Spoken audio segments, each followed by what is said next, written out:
मैदान अमल में है।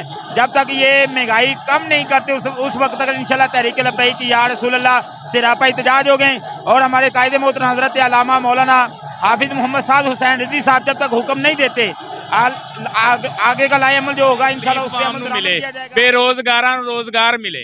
अच्छा, अब मुझे ये बताएं कि ये जो पीटीआई और नून लीग के सियासतदान हैं वो उनको गंदा कहते हैं, वो उनको गंदा कहते हैं, इसमें क्या सदाकत है?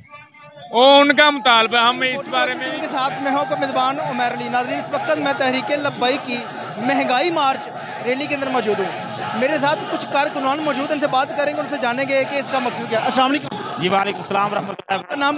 मोहम्मद अब्दुल्ला रिजवी, खातम तहरीक लब्बैक पाकिस्तान, PP 177।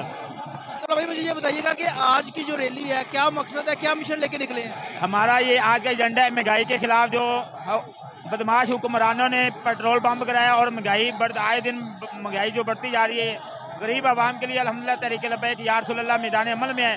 जब तक ये महंगाई कम नहीं करते उस वक्त तक इंशाल्लाह तहरीक लब्बैक या रसूल अल्लाह सिरापा एहतजाज हो गए। और हमारे कायदे मोहतरम हजरत अल्लामा मौलाना हाफिज मोहम्मद साद हुसैन रिजवी साहब जब तक हुक्म नहीं देते आगे का लाए अमल जो होगा इंशाल्लाह उस पर अमल दरामद किया जाएगा। जब तक हमारे मुतालबात नहीं माने जाते इंशाल्लाह हम सिरापा एहतजाज होंगे। अस्सलाम वालेकुम। वालेकुम सलाम। क्या नाम है भाई? मोहम्मद राशिद। मोहम्मद राशिद। मुझे ये बताओ कि आज की जो ये महंगाई मार्च की रैली है, क्या मिशन है आप लोगों का? हमारा मिशन ये है, गरीब आवाम को उनका हक मिलना चाहिए और पेट्रोल सस्ता होना चाहिए, आटा सस्ता होना चाहिए और घी सस्ता होना चाहिए। महंगाई मुकम्मल तौर पर लैस होवे, सारी रिलीफ आवाम नू मिले, बेरोजगार रोजगार मिले। अच्छा, अब मुझे ये बताएं कि ये जो पीटीआई और नून लीग के सियासतदान हैं वो उनको गंदा कहते हैं, वो उनको गंदा कहते हैं, इसमें क्या सदाकत है? वो उनका मुतालबा, हम इस बारे में नहीं कुछ कहते हैं। महंगाई तो इन लोगों ने की है ना। हम तो जब रोड के ऊपर निकलते हैं टैक्स देते हैं, हम एक माचिस की डिब्बी खरीदते हैं उसके ऊपर टैक्स देते हैं, तो फिर कर्जा किस तरह बढ़ता जा रहा है दिन ब दिन?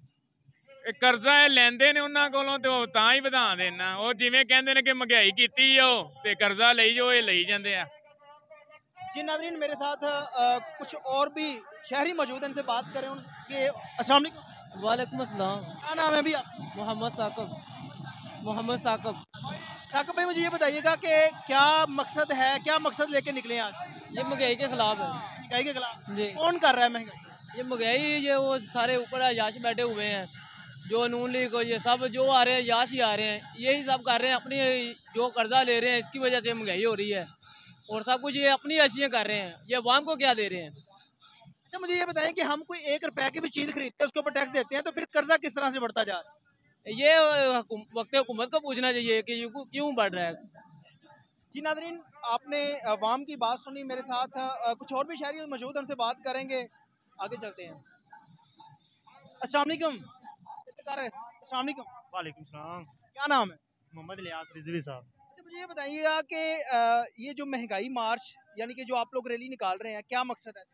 इसका मकसद है गरीब आवाम को सस्ती चीज़ें मुहैया हैं, ताकि पेट्रोल जो हालिया में इजाफा हुआ है उसको वापस लिया जाए, वरना हम एहतजाज करते रहेंगे तब तक जब तक कीमतें वापस नहीं ले। अस्सलाम वालेकुम। वालेकुम सलाम। क्या नाम है भाई का? मोहम्मद रमज़ान जी। मोहम्मद रमज़ान। मुझे ये बताइएगा कि हम कोई भी चीज़ खरीदते हैं, चाहे वो 1 रुपए की है चाहे 10 की, हम उसके ऊपर टैक्स दे रहे हैं, तो ये कर्जा फिर कैसे बढ़ता जा?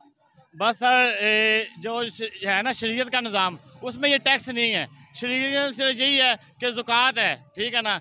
ये जो अब ये निज़ाम चल रहा है ना, ये जमहूरी निज़ाम, इसमें जो भी चीज़ है, कोई गरीब है वो भी टैक्स दे रहा है, कोई अमीर है वो भी टैक्स दे रहा है। जब शरीयत का निज़ाम आएगा तो फिर ऐसा नहीं होगा, ठीक है।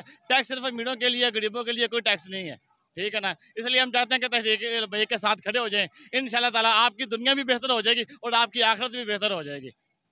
जी नाज़रीन, आपने शहरियों की बात सुनी। बेसिकली हम जब कोई भी चीज़ खरीदते हैं, चाहे वो चीज़ 10 रुपए की है चाहे वो 5 रुपए की है, हम उसके ऊपर टैक्स दे रहे होते हैं। तो फिर हमें एक बात समझ नहीं आ रही कि ये जो हमारे ऊपर कर्जा जो है ये दिन ब दिन किस तरह से बढ़ता जा रहा है। जब हम टैक्स पे कर रहे हैं, हम कोई चीज़ खरीदते हैं, हम तो फ्री में नहीं ले रहे, लेकिन जो कर्जा है वो किस तरह दिन ब दिन बढ़ता जा रहा है। मैंने पहले भी पिछले प्रोग्रामों में अवाम से रिक्वेस्ट की है कि आप लोग इन सियासतदानों के लिए ना निकलें, बल्कि अपने मकसद के लिए निकले, अपने लिए निकले, इनको डंडे मारें, इनको घर भगाएं। ये एक हुकूमत आती है, वो चूरन बेचती है, कहती है जी ये लूट गए वो लूट गए, हमें मौका दिया जाए। जब उस हुकूमत को मौका दिया जाता है, जब उनकी हुकूमत आती है तो फिर वो कहते हैं जी पिछली हुकूमत का किया कराया है, हम कुछ नहीं कर सकते। IMF से फलां बंदे ने मुज़ाकरात कर लिए, फलां बंदे ने मुज़ाकरात कर लिए, तो भाई जब आप हुकूमत में नहीं थे, तब आप सो रहे थे, तब आप लोगों का ज़मीर कहाँ पे मौजूद था? तब आप लोगों को नहीं पता था कि इस मुल्क के अंदर कुछ चीज़ बाकी नहीं है। आप वहाँ को झूठे दिलासे देते हैं और कहते हैं कि हमें मौका दिया जाए, हम आपको तरक्की की राह पे लेके चलेंगे।